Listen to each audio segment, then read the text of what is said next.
In this period of conflict, the sternest that the world has known, when we have joined heart and hand with Great Britain, it may profit Americans to recall how essentially at one with Englishmen we have always been, in everything that counts.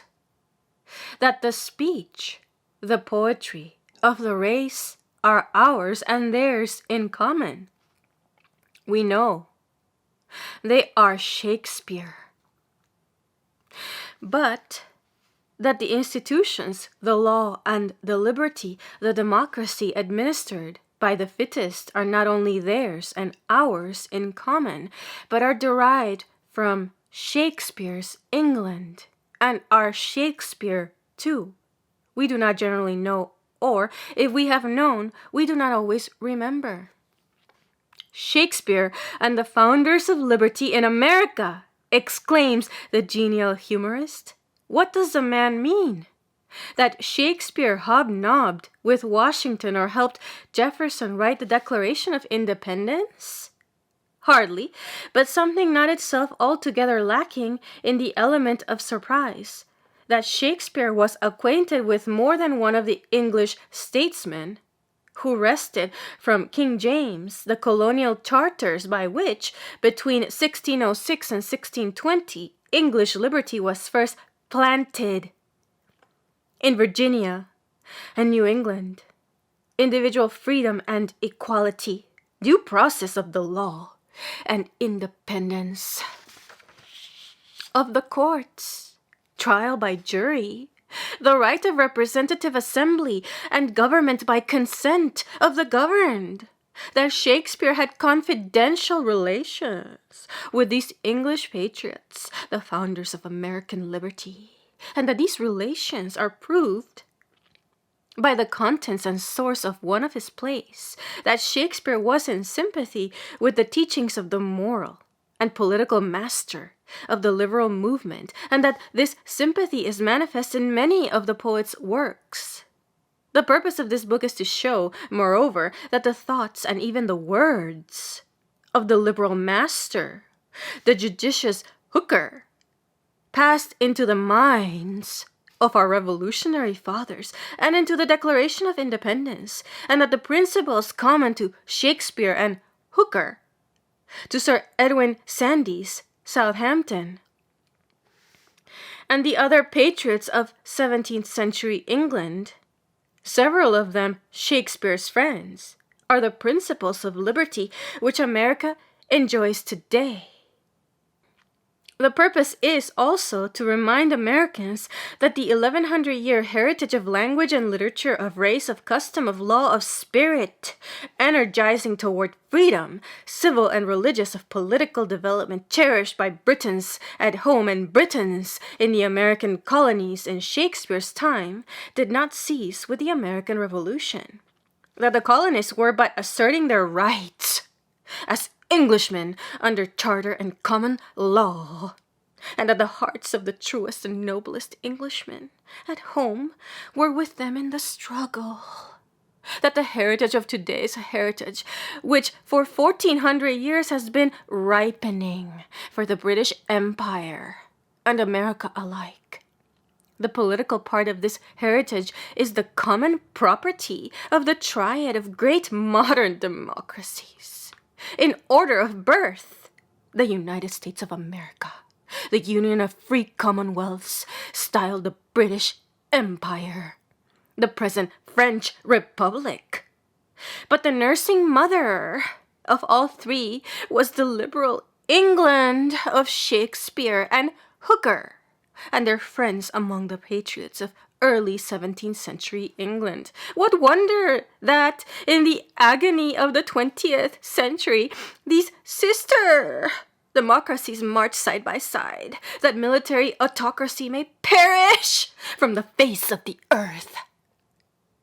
To the descendants of Virginia, Britannia, and the Mayflower, and of the American Revolution to the descendants of their English brothers, the patriots of Stuart, England, and the Britain of George III, and to the descendants of Lafayette, and Beaumarchais, and Rochambeau, to the descendants not only of the blood alone, but of the spirit, of the heart, and the conscience, the faith and stern resolve, the undying devotion to freedom, right, and unconquerable hope. This little book is dedicated.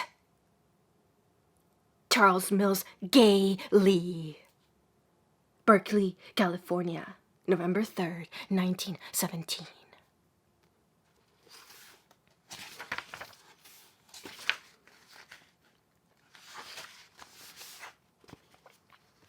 The incomparable seamen and adventurers who in Elizabeth's reign swept Spain from the seas and bridled the West Indies and the northern continents for English enterprise, colonization, law, and speech. Drake and Frobisher, Davis, Hawkins, Gilbert, and Raleigh were compatriots of our forefathers and pioneers of our American history. Those were the years of Shakespeare's youth, when he whipped his stop in the schoolyard behind the Guildhall of Stratford, when he walked each night the Hawthorne Lane to Shottery, when he bade farewell to Henley Street, when he played his first parts with Leicester's company in London.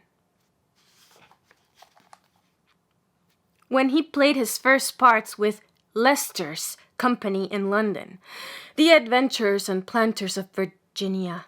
In later years, when Shakespeare was writing Troilus and Cressida, Coriolanus and the Tempest were of his blood and temper. The blood and temper of the forefathers of many of us today, their ventures and failures, their faults and virtues, are our history, Anglo-Saxon and American, as well as theirs.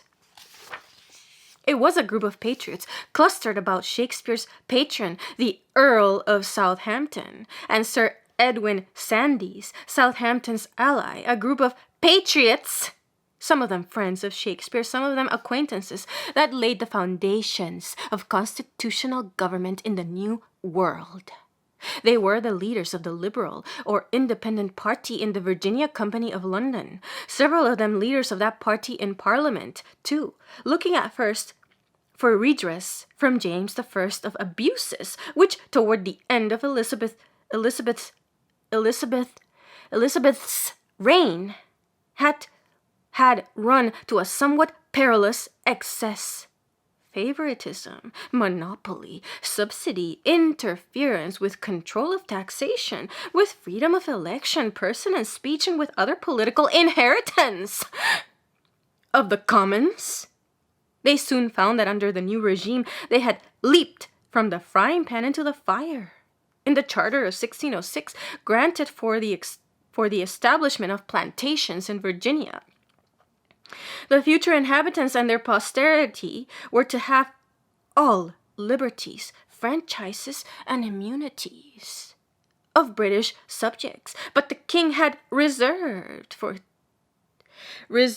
to himself the right to furnish the form of government for the companies in England and plantations in America, and also to appoint the officials to execute the same. The plantations and companies were directly under the political control of the crown. The members of the council in America had the right of suffrage among themselves, but they were representatives of an absolute king. The planters had no control over them, and little or no part in the government, which was imperial. The people had no political power. The industrial system was to be balefully communistic, that of a vast stock farm or collection of farms worked by servants, who were to receive in return for their labor all their necessaries and a share in the proceeds of the undertaking. From 1608 on, the patriots, as they were called, of the company in London set their faces toward reform, none more zealously than the Earl of Southampton, and Sir Edwin Sandys. The former had long been interested in schemes for colonization. In 1602, he had aided in sending Captain Gosnold for the exploration of the New England coast. In 1605, he had furnished, with others, the moneys for the voyage of Captain Weymouth. Of the Council for Virginia, Southampton became a member in 1609. Sandys had been a member since 1607. Opposed to the growing imperialism of the king, his pretensions to divine right, his religious and political intolerance, and the intrigues of his tools, the Spanish or court party. In the company, these and other statesmen moved for charters for Virginia by which the more dangerous prerogatives of James I should pass to the body politic, and by which ultimately the colonists should compass an independent development. Burdened neither by autocracy nor communism, they were to be secure in the individual enjoyment of prosperity and of civil and religious liberty. At home, the patriots had suffered from despotism, both of church and state. In Virginia, they proposed to erect, as Sir Edwin Sandys announced, a free popular state in which the inhabitants should have no government put upon them but by their own consent.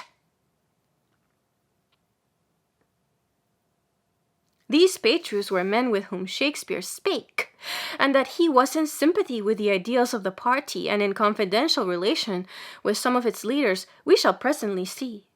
That we may have before us the questions at issue, let us run rapidly over the course of the conflict during his lifetime and that of his immediate contemporaries.